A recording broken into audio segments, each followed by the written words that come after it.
Okay, students, very good afternoon to all of you. So, in the last lecture, or up till the last lecture, we have covered all the concepts from the topic thermodynamics. So, in detail, we have seen its introductory part. Again, we have discussed some important terms which are used in the thermodynamics. And then we have initiated the discussion regarding the laws of the thermodynamics. That also we have completed. And then we move towards the Carnot cycle. So one of the very important concept from this topic that as we have discussed in the Carnot cycle, we have seen that there are 4 steps of the Carnot cycle, and through these 4 steps of the Carnot cycle, the engine works. Okay, and later on, by just looking to all these 4 steps, we have just seen how to calculate the efficiency of the heat engine. तर कुठल्या hit इंजिनची efficiency जी आहे ती कशी calculate करायची त्याच्या संदर्भात आपण काय केलं होतं, डिस्कशन मला वाटतं केलं होतं. ठीक आहे.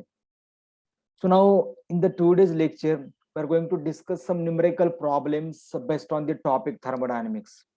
We have seen some concepts, we have discussed some concepts in the thermodynamics. Now in today's lecture, we are looking towards the some numerical problems based on the Carnot cycle, or we can say that based on the thermodynamics. तर या topic मध्ये जे काही concept झालेले आहेत तर त्या कन्सेप्टच्या संदर्भामध्ये काय करूया की आपण काही जनरली काय करतोय आपण की काही प्रॉब्लेम्स जे आहेत ते डिस्कस करतोय. See there are so many problems which are given in your book or whatever the notes I have provided to you, but all the problems we are not going to cover here, but some of the important problems, 4 to 5 problems we will cover in today's lecture as a representative problem. ठीक आहे. तर एक 4-5 problem बघूया की how to solve the problems, actually problem कसं solve करायचे त्याचा एक ऍटिट्यूड आपण डेव्हलप करूया. कारण काय की बेसिकली प्रॉब्लेम्स खूप वेगवेगळ्या प्रकारचे असतात. There are variety of problems. Each and every problem we cannot cover. प्रत्येक प्रॉब्लेम आपण कव्हर करू शकत नाही, but we can cover some representative problems and we can develop attitude of the problem solving. ठीक आहे. तर प्रॉब्लेम सॉल्विंगचा जो attitude आहे तर तो आपण काय करू शकतो की जनरली डेव्हलप करू शकतो. Okay, so I think that we should start from the very first problem, that is if you have notebook, if you have any page, please write it down on this problem on the paper. तर थोडंसं काय करा की नुसतं ऐकून घेऊ नका. तर मी जसं प्रॉब्लेम सोडवतो तसं सायमल्टेनियसली तुम्ही सुद्धा काय करा की try to solve this problem on paper. तर पेपरवरती तो जो प्रॉब्लेम आहे तर तो थोडासा सोडवायचा प्रयत्न करा, कारण आपण इथं खाली एक ब्लँक स्पेस दिलेली आहे, बरोबर आहे. सो त्या ब्लँक स्पेस मध्ये आपण काय करणार आहे, we are trying to solve the problem, we are trying to solve the problem. Okay, so very first problem is here, that is calculate the efficiency of an engine. Calculate the efficiency of an engine. If you have time, just write it down on the paper. Paper वरती तो problem लिहून घ्या. Otherwise फक्त जर तुम्ही ऐकत राहिलात तर हा व्हिडिओ संपून जाईल आणि तुम्ही नंतर विसरून जाल. ठीक आहे. So it's my request, it's my humble request to all of you, please write it down on the paper and solve the problem on the paper.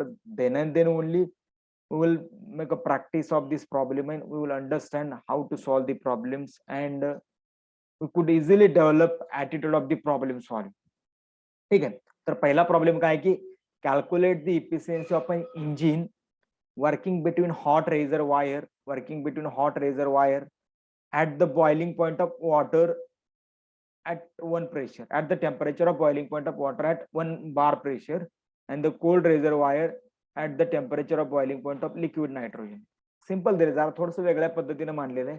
काय सांगितले बघा, calculate the efficiency of heat engine. Heat इंजिनची efficiency calculate करायची. Okay, so here we will just solve our answer. Calculate the efficiency of heat engine. दिले काय तुम्हाला calculate काय करायचं, you have to calculate the epsilon, it is our efficiency. Okay, ठीक आहे. आपण एक पहिला प्रॉब्लेम काढू, म्हणजे आता वन बाय वन आपण समजून घेऊया की ऍक्च्युअली प्रॉब्लेम काय. पेपरवरती लिहून घ्या, पेपरवरती लिहून घ्या. तुमच्या समोर प्रॉब्लेम दिलेला आहे तो पेपरवरती तुम्ही लिहून घ्या. ठीक आहे. काय प्रॉब्लेम आहे, calculate the efficiency of an engine working between temperature of hot reservoir at the boiling point of water. Boiling point of water temperature किती आहे तर त्या टेम्परेचरला हॉट रेझर्वायर वर्क करतोय असं सांगितलं, at 1 bar pressure, and cold reservoir at boiling point of liquid nitrogen. आता liquid नायट्रोजनचा boiling point पण इथं दिलेला आहे, -195°C, -195°C. ठीक आहे.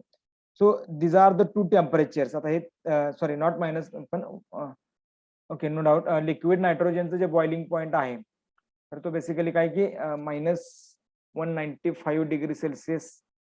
आता -195 degree Celsius in the sense काय असेल तर जनरली ते तुम्हाला केल्विन मध्ये कन्वर्ट करावं लागेल. नो डाऊट -195 डिग्री सेल्सिअस हे काय आहे त्याचं लिक्विड नायट्रोजनचं बॉइलिंग पॉईंट आहे. ठीक आहे. तर तुम्हाला दोन टेम्परेचर कळाले, एक काय की वॉटरचं बॉइलिंग पॉईंटचं टेम्परेचर आहे आणि दुसरं काय की नायट्रोजनच्या बॉइलिंग पॉईंटचं टेम्परेचर आहे. तर वॉटरच्या बॉइलिंग पॉईंटचं टेम्परेचर आहे ते काय म्हणतो आपण हॉट रिझर्वायरचं टेम्परेचर आहे आणि लिक्विड नायट्रोजनच्या बॉइलिंग पॉईंटचं टेम्परेचर आहे ते कोल्ड रिझर्वायरचं टेम्परेचर आहे. ठीक आहे. म्हणजे तुम्हाला T2 आणि T1 सुद्धा मिळालं. ठीक आहे. बघा परत एकदा प्रॉब्लेम काय की calculate the efficiency of an engine working between hot reservoir at the boiling point of water at 1 bar pressure, okay, and cold reservoir at boiling point of liquid nitrogen, that is -195 degrees Celsius. ठीक आहे. So now first of all we will look what are the given काय काय दिले ते थोडंसं बघूया. आता आपल्याला काढायचंय काय हे कळालं. काढायचंय काय तर आपल्याला इफिशियन्सी काढायची आहे, बरोबर. इथं आपण त्याला क्वेश्चन मार्क ऑलरेडी केलेला आहे. So this is the thing we should have to calculate. ठीक. आता आपल्याला आणखी दिले काय की T2 मिळालेलं आहे. T2 काय? It is the temperature of hot reservoir. It is the temperature of hot reservoir. आणि हॉट रिझर्वायरचं टेम्परेचर किती दिलेलं आहे? काय दिलेलं आहे? At the boiling point of water, म्हणजेच water boils at 100 degree Celsius. That we know very well. मग याला आता काय करायचं आपल्याला कन्वर्ट करून घ्यायचं आहे ऍब्सोल्यूट टेम्परेचर मध्ये, म्हणजे केल्विन मध्ये. म्हणजेच काय की 100 प्लस प्लस काय असेल 273 बरोबर इज इक्वल टू 373 केल्विन. आपल्याला आपण काय करतो डिग्री केल्विन मध्ये त्याला कन्वर्जन जर करायचं असेल तर आपण काय करतो जनरली वी आर ऍडिंग 273. तर 273 हा जो फॅक्टर आहे तर तो फॅक्टर आपण तिथं काय करतोय की ऍड करतो. ठीक आहे. So again one more thing is given to you, that is T1. So that you know. T1 पण तुम्हाला माहिती आहे. T1 किती आहे हो? It is the boiling point of liquid nitrogen, that is -195 degree Celsius. हे पण तुम्ही कन्वर्जन करा कसं -195 प्लस 273 हे किती येतं बघा -195 plus 273. 78. Okay, very nice. So it is 78 kelvin. It is 78 kelvin. So now we know the two factors, म्हणजे two parameters, that is T2 and the T1. T2 is the temperature of hot reservoir. आता actually problem मध्ये काय सांगितलंय? It is the temperature of boiling point of water, म्हणजे 100 degree Celsius. म्हणजे थोडक्यात काय असं खायचं ते थोडं त्यांनी फिरवून दिलेलं आहे, थोडंसं ट्विस्ट करून दिलं की लोकांना प्रश्न पडतो की बॉइलिंग पॉईंट ऑफ वॉटर म्हणजे काय प्रकार दिलाय. तर त्याच्या टेम्परेचर ज्या टेम्परेचरला वॉटर बॉईल होतं ते टेम्परेचर हॉट रिझर्वायरचं आणि ज्या टेम्परेचरला लिक्विड नायट्रोजन बॉईल होतं ते टेम्परेचर कोल्ड रिझर्वायरचं. सिंपल एवढंच त्याच्यातून घ्यायचंय. बाकी इथं म्हणजे वॉटरचं बॉइलिंग वॉटर किंवा बॉइलिंग नायट्रोजन याचा इथं काही संबंध नाहीये प्रॉब्लेम मध्ये. फक्त हे दोन टेम्परेचर मेन्शन करायसाठी त्यांनी काय थोडस आपण काय म्हणू त्याला एक साधन वापरलेले. ठीक आहे. तर आपल्याला T2 माहिती आहे, T1 माहिती आहे. Again we know the formula for the calculation of the efficiency of the heat engine, that we have already studied. Efficiency of heat engine आपण कसं काढतो? Epsilon, that is efficiency of heat engine is equal to T2 minus sir given मध्ये pressure लिहायचं नाही. T2. Pressure is not important here, कारण काय की actually एक बार प्रेशरला तुम्हाला दोन्ही दिलेले आणि आता गिवन मध्ये जरी प्रेशर असलं, समजा इथं तुम्ही प्रेशर घेतलं given P is equal to 1 bar, पण ऍक्च्युअली आपल्याला इफिशियन्सी काढायला प्रेशर कुठं लागतंय का हो? There is no need to add pressure, value of the pressure in the calculation of the efficiency. Efficiency calculation करायला तुम्हाला प्रेशर ऍड करायची कुठेही गरज लागत नाही, बरोबर. So there is no need to take a quantity of the pressure किंवा value of the pressure. तर याची जी व्हॅल्यू आहे तर ही व्हॅल्यू तुम्हाला घ्यायची गरज लागत नाही. ठीक आहे. तर आपल्याला काय काढायचं तर हे मिळालं आपलं T2 आहे आपल्याकडे, T1 आहे. ओके, ह्या दोन्ही गोष्टीवरून आपण इफिशियन्सी काढू शकतो. आपल्याकडे फॉर्म्युला आहे, एक तर आपल्याकडे दोन फॉर्म्युला आहेत इफिशियन्सी काढायची. तर epsilon is equal to W/Q2 किंवा काय की हा एक असेल epsilon is equal to T2 minus T1 divide by T2. ठीक आहे. तर इथं just put up the values of the T2 T1 आहे, म्हणजे दोनच व्हॅल्यूज आहेत, ह्या दोन्ही व्हॅल्यू पुट अप करा. So you will just go to the 273 minus 78 divided by 78. 273 minus 78 divided by 78. Sorry, 78 नसेल इथं, तर इथं काय असेल, instead of the 78 temperature of T2 म्हटलेलं आहे ना, हे टेम्परेचर ऑफ T2 आहे. सो इथं काय करावं लागेल तुम्हाला, 373. So solve it now. Solve it. So what would be the value? 377. No. 1 second. 373 minus 78 अगोदर करा, then divided by 273. 9.5. So it would be in the 95 upon 9.5. 2. 195. No. So it would be 295. 295. 295. पुस्तक बघून सांगताय काय? पुस्तक नाही बघून- सर नाही. आम्ही करून हा. बघून सांगा ते. 295 divided by 373. बरोबर. So what is the value of 295 divided by 373? Yes. 370. Point 0.79. 0.791. Okay. आता हे झाली ऍक्च्युली आपल्याला माहिती आहे की कुठल्याच इंजिनची इफिशियन्सी युनिट इफिशियन्सी नसते, म्हणजे 1 नसते, बरोबर. So this value is always less than 1, म्हणजे आली आपली किती, 0.791. So you can convert this unit efficiency into the percentage efficiency. So percentage efficiency is equal to 0.791 into काय असेल, 100 असेल. So that would be 79.100%. Sorry 79.10 म्हणजे 79.1%. म्हणजे काय झाले, it is the efficiency of the heat engine in the percentage. कारण आपल्याला काय सांगितलं, calculate the efficiency of an engine. ठीक आहे, आपण पर्सेंटेज मध्ये पण कॅल्क्युलेट केली आणि ऍक्च्युअली जी युनिट इफिशियन्सी आहे त्याच्यामध्ये पण आपण कॅल्क्युलेट केली, आणि इथं किती आली आपली इफिशियन्सी, 0.791. म्हणजेच काय की आपण बघितलं सेकंड ऑफ थर्मोडायनामिक्स मध्ये, there is no any engine which have unit efficiency और 100% इफिशियन्सी, असं आपण म्हटलं होतं. आपण इथे कॅल्क्युलेशन करून बघितलं. इथं बेसिकली काय दिसतंय तुम्हाला, तर याची इफिशियन्सी जी आली ती 0.79 आली, बरोबर. 0.791 ही इफिशियन्सी आलेली, म्हणजेच काय की ही युनिट इफिशियन्सी भरलेली नाही. Okay. So this is the very first problem, very simple problem. आणि सुरुवातीलाच आपण प्रॉब्लेम ऑनलाईन घेतोय, त्याच्यामुळे मी थोडस सिम्पल प्रॉब्लेम पासून सुरू केलं. Slowly will go to the somewhat difficult problems or the problems which have more steps or which has a more steps. The problem मध्ये जास्त स्टेप आहेत, असे स्टेप असलेले प्रॉब्लेम आपण थोडं काय करूया, सुरुवात करूया. समजते असं? समजतंय का? हो समजतं. yes sir, yes sir. Shall we go to the next problem? Yes, sir. Okay, so go to the next problem. Okay, so this is another problem. Take another problem. ठीक आहे. So another problem. काय problem आहे बघा, तुमच्या समोर problem ठेवलेला आहे. Read the problem. Problem काय की, consider heat engine that uses reservoir at 700 degree Celsius and 0 degree Celsius. Reservoir दोन आहेत, cold reservoir आणि hot reservoir. ठीक आहे. There are two reservoirs. One is a cold reservoir, another one is a hot reservoir.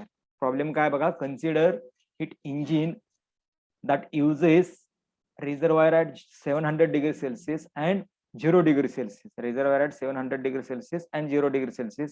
तर calculate काय करायला सांगितलं बघा, पहिलं ए, कॅल्क्युलेट इफिशियन्सी. कॅल्क्युलेट काय असेल, इफिशियन्सी. पहिल्यांदा काय सांगितलं, इंजिनची इफिशियन्सी कॅल्क्युलेट करायची. ठीक आहे, कॅल्क्युलेट इफिशियन्सी. देन बी काय सांगितलं बघा, बी प्रॉब्लेम थोडस व्यवस्थित समजून घ्या. बी काय सांगितलेलं बघा, बी काय सांगितलंय, if heat absorbed from hot reservoir is 1100 joule. काय सांगितलं, if heat absorbed from hot reservoir is 1100 joule, find the value of W. हा एक कॅल्क्युलेट करायचं. Find the value of W and minimum value of the heat rejected to the cold reservoir. And minimum value of the heat rejected to the cold reservoir. आपण आता उलट जाऊया. अगोदर सगळीकडे problem सोडताना अगोदर काय करतात की गिवन काय दिले ते बघतात. आपण जरा उलटा फंडा वापरूया. आपण काय करूया की कॅल्क्युलेट काय करतात ते अगोदर बघूया आणि त्याच्यानंतर पुढे जाऊया. ठीक आहे. तर पहिलं काय सांगितलं, एक इंजिन आहे, कन्सिडर करा म्हणलं, हे एक इंजिन आहे आणि ते इंजिन काय म्हटलंय की दोन रिझर्वायर मध्ये काम करते, एक कोल्ड रिझर्वायर, एक हॉट रिझर्वायर. आणि हॉट रिझर्वायर त्यांनी टेम्परेचर दिलेलं आहे, म्हणजे 700 डिग्री सेल्सिअस. ठीक आहे.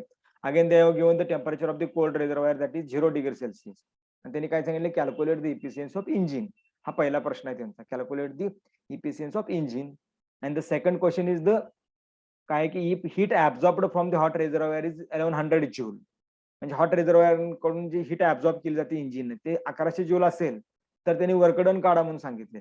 आणि दुसरं काय सांगितलंय, minimum value of heat rejected to the cold reservoir, म्हणजे त्याला आपण -Q2 असं म्हटलेलं आहे. पहिल्यांदा आपण काय करूया की व्हॉट शुड बी कॅल्क्युलेटेड, काय काय कॅल्क्युलेट करायचंय बघा आपल्याला. कॅल्क्युलेट इफिशियन्सी म्हणजे इप्सिलॉन, हे तुम्हाला कॅल्क्युलेट करायचं आहे. दुसऱ्या वेळेस आणखी आपल्याला काय कॅल्क्युलेट करायचं आहे, if heat absorb from the hot reservoir is 1100 joule find the value of W, म्हणजे तुम्हाला डब्ल्यू काढायचं म्हणजे वर्क डन काढायचं. ठीक आहे. And the third thing that you should have to calculate or that you should have to determine that is Q1 म्हणूया Q1, आणि ह्याला मायनस साईन देऊया. मायनस साईन का, तर it is rejected by the system और by the engine, engine heat reject करते त्याच्यामुळे त्याला आपण Q1 म्हणूया, म्हणजेच -Q1 काढायचं. ठीक आहे. So these are the three things we have to calculate. ह्या तिन्ही गोष्टी आपल्याला काय करायचे, कॅल्क्युलेट करायचे. Now let us go to the given. Actually given काय आहे, दिलंय काय ते बघूया थोडस. Let's go to the given. Okay, तुम्ही मला सांगा काय काय दिलेलं आहे हो. एक तर T2 दिलेलं आहे, बरोबर आहे का. T2 किती दिलेलं आहे, 700 degree Celsius. T2 is 700 degree Celsius. You can convert it into the Kelvin. That is 700 plus 273 is equal to 973 Kelvin. ठीक आहे. म्हणजेच काय झालं, तुम्हाला T2 निघालेलं आहे. देन नेक्स्ट काय दिलेलं आहे पुढं, हा बोला. T1 दिलेलं आहे ना. T1 किती आहे, 0 डिग्री सेल्सिअस. ओके.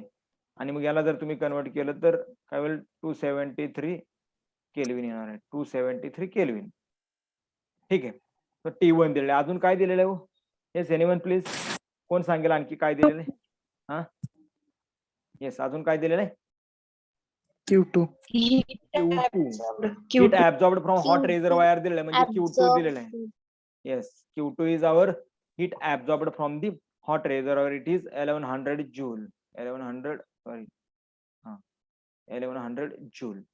ठीक आहे. आता काय याच्या व्यतिरिक्त काय दिसते तुम्हाला, दिलेलं काय आहे. येस एनीवन, काय दिलेलं नाही. ठीक आहे. So now this is our given data. आता मला सांगा, डेटा जो गिवन दिला याच्यावरून कुठली गोष्ट पहिल्यांदा आपल्याला कॅल्क्युलेट करता येऊ शकते हो, किंवा इझिली कॅल्क्युलेट करता येण्यासारखा डेटा हा कुठल्या Efficiency. इफिशियन्सी आपण कॅल्क्युलेट करू शकतो. कारण Efficiency of इफिशियन्सीचा engine. फॉर्म्युला काय, T2 minus T1 divided by T2. तर T1 आणि T2 आपल्याला ऑलरेडी माहिती आहे, त्याच्यामुळं it would be very easy to calculate the efficiency very first. सुरुवातीला इफिशियन्सी काढणं तुम्हाला अगदी सोपं जाऊ शकतं. कारण का, तर T2 हा ऑलरेडी तुम्हाला दिलेला आहे. T2 ऑलरेडी दिलेला आहे. ठीक आहे. आता T2 जर तुम्हाला दिलेला असेल तर मग आता T2 च्या व्हॅल्यू पुटअप करा. T2 ची व्हॅल्यू काय आहे, तर 973 मायनस 273 डिवायडेड बाय 973.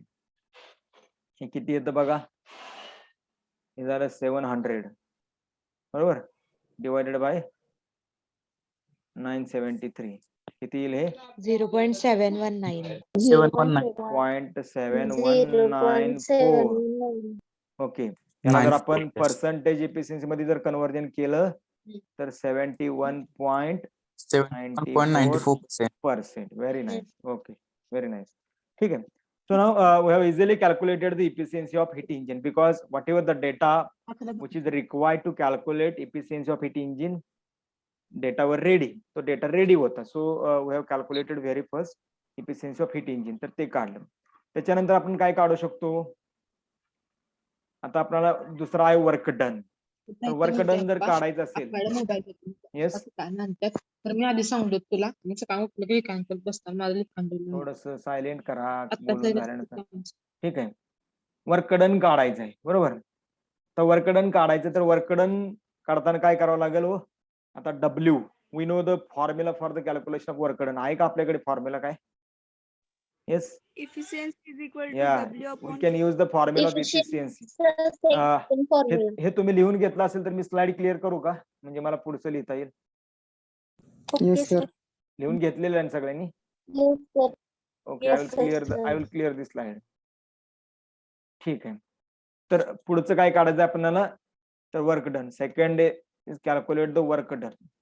बरोबर आहे का? आता वर्क डन कॅल्क्युलेट करायचा फॉर्म्युला आपल्याला आता इथं असणाऱ्या डेटावरून ना, आता वर्क डन वेगवेगळ्या फॉर्म्युल्याने कॅल्क्युलेट करता येतं, पण आपल्याला कुठला डेटा दिलाय त्याच्यावरून वर्क डन कॅल्क्युलेट करायचं. नाहीतर तुम्ही म्हणणार मग वर्क डन म्हणजे पी डेल्टा व्ही ते आहे की मग तुम्ही इथं वेगळंच कसं काय घेताय. तर आपल्याला जो डेटा दिलाय त्या डेटानुसार वर्क डन कॅल्क्युलेट करण्याचा कुठला फॉर्म्युला आहे का ते आपल्याला बघायचं. तर we know the formula that is efficiency is equal to W/Q2 म्हणजे work done divided by heat absorb. ठीक आहे. तर याच तुम्ही काय करू शकता की इंटर कन्व्हर्जन करू शकता. W इज इक्वल टू काय असेल तर एप्सिलॉन मायनस सॉरी मग एप्सिलॉन मल्टिप्लाय Q2 बरोबर आहे का? इफिशियन्सी इंटू Q2 करू शकताय ना. आता इफिशियन्सी आपल्याला आलेली लास्ट याच्यामध्ये किती आलेले. आता इथं पर्सेंटेज इफिशियन्सी घ्यायची नाही, आपण युनिट इफिशियन्सी घ्यायची 0.7194 into we know the value of Q2 it is 1100 joule. It is 1100 joule.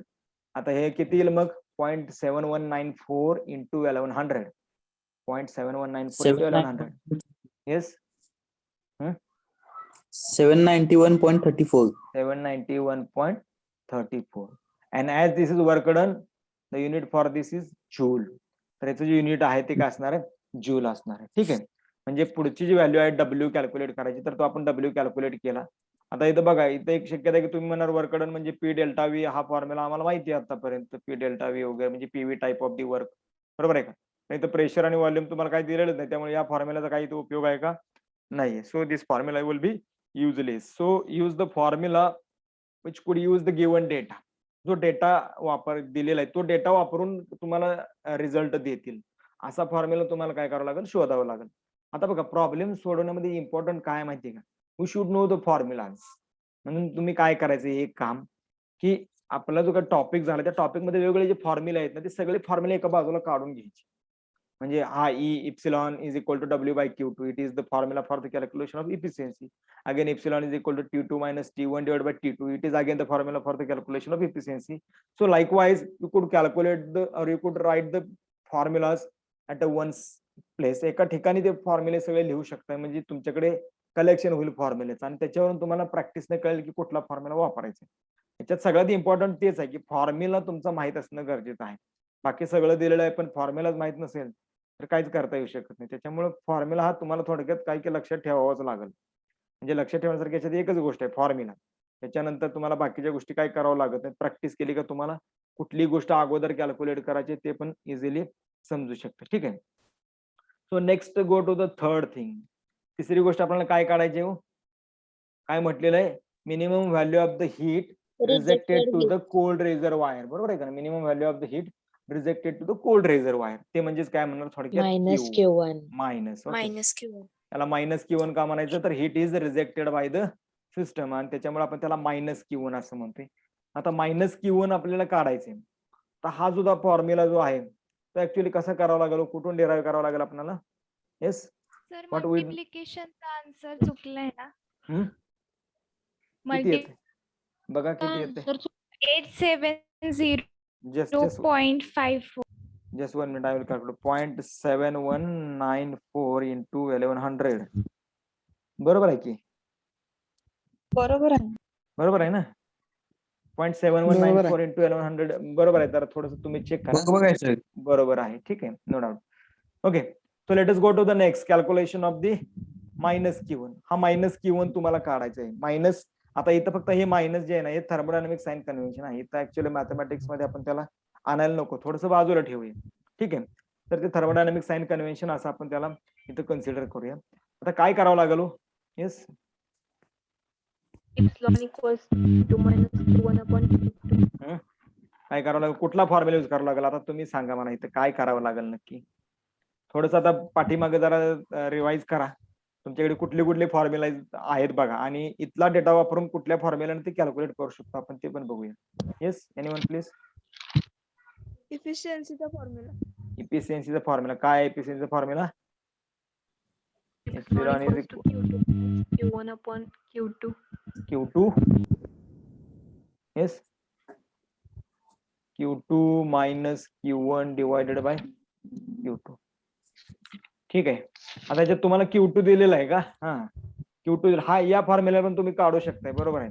Q2 तुमचा काय आहे 1100 बरोबर, मायनस Q1 कुठं आहे?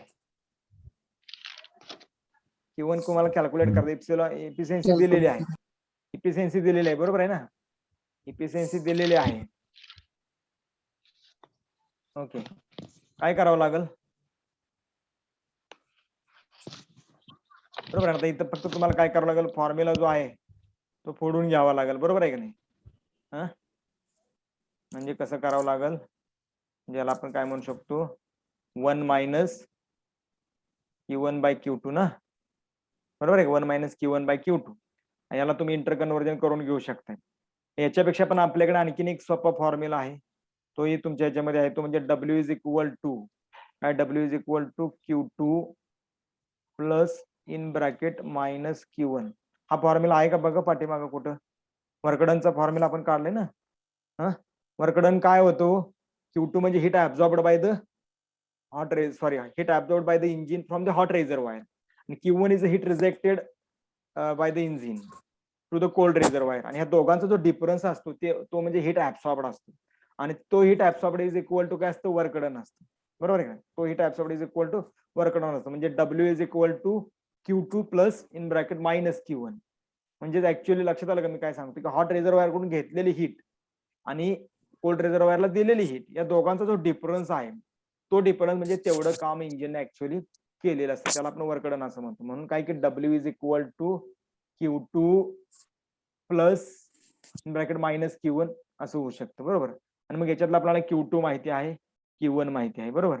तर मग याच्या नंतर तुम्ही काय करू शकता, फॉर्म्युला जो आहे तो इंटर कन्वर्ट करू शकता, आणि फॉर्म्युला जर इंटर कन्वर्ट केला तर काय येईल बघा इथं. फॉर्म्युला जर इंटर कन्वर्ट जर तुम्ही केला तर याच्यामध्ये बघा Q1 इज इक्वल टू आता मायनसच घेऊया, ते ब्रॅकेट मधला हायचा ब्रॅकेट इकडे उचलला, Q1 किंवा तिथंच ठेवला असं म्हणूया आपण.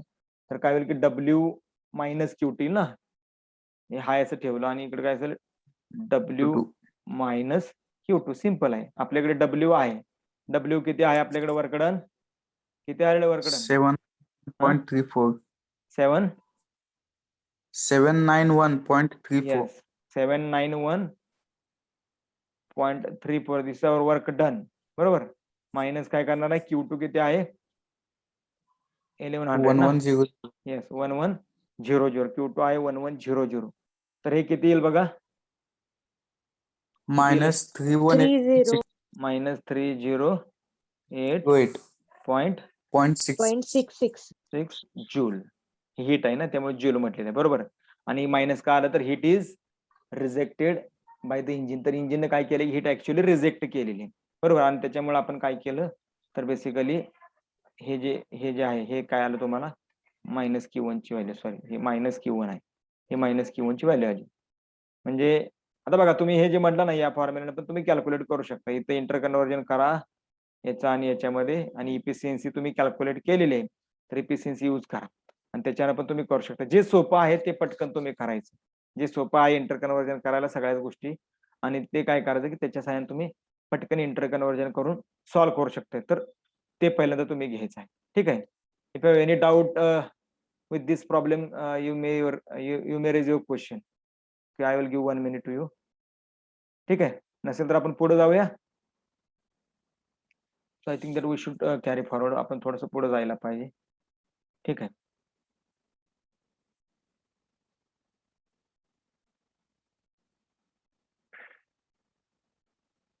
Okay, so this is third problem, तिसरा प्रॉब्लेम आहे हा. याच्यामध्ये काय आहे परत बघा, वाचा प्रॉब्लेम काय आहे बघा. Yes yes, third problem. What is third problem, काय दिलेलं बघा, steam engine operates between 421 Kelvin and the 321 Kelvin. The steam engine operates between 421 Kelvin and the 321 Kelvin. आणि काय म्हटले, what is the minimum amount of heat absorbed from hot reservoir to obtain 1000 joule work, to obtain 1000 joule work. थोडासा उलटा आहे problem. काय म्हटलं, steam engine operates between 421 and 321 Kelvin. म्हणजे engine operate करायचं कोल्ड रिझर्वायरचं आणि हॉट रिझर्वायरचं टेम्परेचर दिलेलं आहे, ठीक आहे. आणि काय म्हटलंय, what is the minimum amount of heat absorbed from hot reservoir to obtain 1000 joule work. म्हणजे वर्कडन पण दिलेलं आहे, इंजिन किती काम केलंय ते पण दिलेलं आहे, इंजिन हॉट रिझर्वायर, इंजिनचं हॉट रिझर्वायर टेम्परेचर किती आहे ते पण दिलेलं आहे, आणि कोल्ड रिझर्वायरचं टेम्परेचर किती आहे ते पण दिलेलं आहे. ठीक आहे. आता फक्त इंजिनने किती हीट ऍब्सॉर्ब केली 1000 जूल एवढं काम करायसाठी, तर ते तुम्हाला कॅल्क्युलेट करायचंय. ठीक आहे. तर आपण सुरुवातीला हे बघूया, कॅल्क्युलेट काय करायचंय, what is the amount of heat absorbed from hot reservoir. म्हणजे बहुतेक I think that we should have to calculate the Q2. Yes, very nice. तर आपल्याला Q2 काढायचंय, कारण Q2 is the amount of heat absorbed from the hot reservoir. ठीक आहे. आता calculate काय करायचं, तर एकच गोष्ट आहे, Q2 एवढंच फक्त आपल्याला कॅल्क्युलेट करायचंय. आता गिवन काय आहे बघूया आपण. गिवन काय काय दिलेलं आहे, T2 दिलेलं आहे. T2 किती दिलेलं आहे, 421 केल्विन. डायरेक्ट केल्विन मध्ये दिलेलं आहे, so no need to convert into Kelvin. ठीक आहे. Then the T1 is also given. T1 is equal to 321 Kelvin. T1 पण दिलेलं आहे. अजून काय दिलेलं आहे, आणखीन काय दिलेलं आहे. Yes, Q1. हा, वर्क वर्क डन 1000 ना. Joule. That is W is also given. W is also given. That is 1000 joule. म्हणजे ह्या तीन गोष्टी दिलेल्या आहेत बघा. T1 दिलेला आहे, T2 दिलेला आहे, सॉरी T2 दिलेला आहे, T1 दिलेला आहे, आणि वर्क डन दिलेला आहे. आणि Q2 हा तुम्हाला कॅल्क्युलेट करायचा आहे. नाव आता बघा, असा कुठला फॉर्म्युला सापडतोय की ज्याच्यामध्ये हे तीन पॅरामीटर वापरायचे गिवन, आणि मग Q2 कॅल्क्युलेट करता येऊ शकतो. असा कुठला फॉर्म्युला तुम्हाला आठवतोय का, बघा सुचतोय का काय.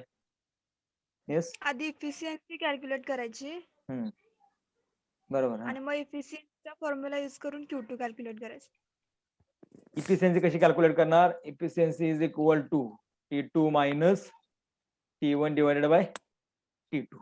बरोबर आहे का, आहे का. आता याच्यामध्ये मग तुम्ही काय करू शकता, 421 मायनस 321 डिवायडेड बाय 421 म्हणजेच काय की 100 डिवायडेड बाय 421. बरोबर. आणि दुसरा एक तुमच्याकडे formula, efficiency is equal to W by Q2. हेच ना. आता W तुम्हाला दिलेलं आहे, काय म्हणलेलं आहे, minimum amount of heat absorbed from hot reservoir to obtain 1000. W काढायचं आहे, ऍक्च्युअली W काढायचं आहे. इथे इफिशियन्सी तुम्ही काढलेली आहे, Q2 कुठं आहे, Q2 पण नाही ना. तर Q2 काढायचा. हा, W W तुम्हाला दिलेला आहे. करायचं. येस येस, हा, W तुम्हाला दिलेला आहे, Q2 फाइंड आउट करायचं. मग Q2 इज इक्वल टू काय असेल हो, what would be Q2 is equal to, W upon हा, W आपण W upon work done H. upon efficiency. Work done upon efficiency. ठीक आहे. तर वर्क डन तुमचं किती आहे, 1000 डिवायडेड बाय इफिशियन्सी किती आहे ना तुमची, किती आलेली इफिशियन्सी, 0.2375. 2375. 0.2375. किती येते बघा, हे कॅल्क्युलेट करा. Q2 किती आलेला आहे, हा, 1200. 4200. 4210. Yes, 0.52. 4210. आता याला युनिट काय असणार आहे, जूल असणार आहे. हे असंही करू शकता आणि तुम्ही डायरेक्टली पण करू शकता. आता डायरेक्टली कसं करणार आहे, तर वी नो ईपी, आता डायरेक्टली जो आहे म्हणजे ते एकच आहे बघा, दोन्ही एकच आहे, फक्त इथं आपण ते फोडून केलं सगळं. आता डायरेक्टली काय की efficiency is equal to W by Q2 is equal to T2 minus T1 divide by T2. असं डायरेक्टली पण तुम्ही करू शकताय. त्याच्या डायरेक्टली करताना आपण काय करावं लागेल, आता एवढाच फॉर्म्युला तुम्ही यूज करायचा, W by Q2 is equal to T2 minus T1 by T2. हे तेच आहे ऍक्च्युअली, फक्त काय की तुम्ही तिथं काय केलं की पुढून वापरलं, आणि इथं जो फॉर्म्युला आहे हा फॉर्म्युला तुम्ही काय केला, डायरेक्टली यूज केला. ठीक आहे. जे बोथ आर सेम. इथं जर तुम्ही व्हॅल्यू जर पुटअप केल्या याच्यामध्ये, again you will get the same value. हेच येणार आहे तुम्हाला रिझल्ट. येते का, एकदा क्रॉस चेक करून बघा. हे दोन्ही जर एकच रिझल्ट येत असेल तर we are at the right pathway. तर आपण राईट पाथवे वरती आहे असा त्याचा अर्थ होतो. बरोबर आहे. चेक करा बरं या फॉर्म्युल्याने येते का एकदा. सर येते, मी तोच यूज केलेला. तोच फॉर्म्युला आहे, नो डाऊट. ठीक आहे. ओके, मला वाटतं आपला वेळ संपत आलाय. 2 मिनिट आपल्याकडे फक्त राहिलेले आहेत. आता मला वाटतं इथून पुढे मला काही जादा प्रॉब्लेम घेणं शक्य होणार नाही, कारण काय की आपल्याकडे टाइम, वेळेचं लिमिट आहे. So I think that from tomorrow's lecture we should start the next topic, that is entropy and the third law. हा जो टॉपिक आहे एंट्रॉपी आणि थर्ड लॉ, तर हा टॉपिक आपण ऍक्च्युअली सुरू करूया. कारण आपण आता एंट्रॉपीला थोडंसं काय म्हणूया की तोंड फोडलेलं आहे.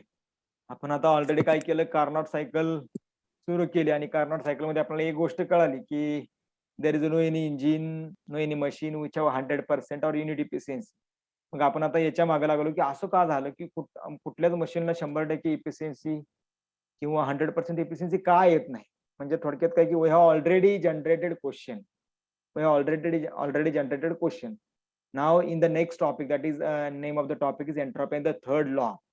We are going to search किंवा we are going to find out what is the reason behind the second law of thermodynamics.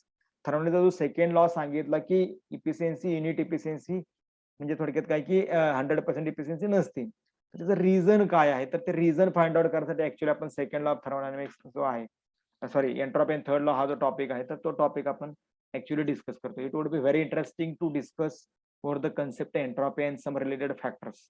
तर त्याच्या सगळ्या गोष्टी आहेत, तर ते आपण डिस्कस करूया. There is a 1 minute remain. If you have any question, any doubt, session is open for the discussion. If you have any doubt, you may raise your question.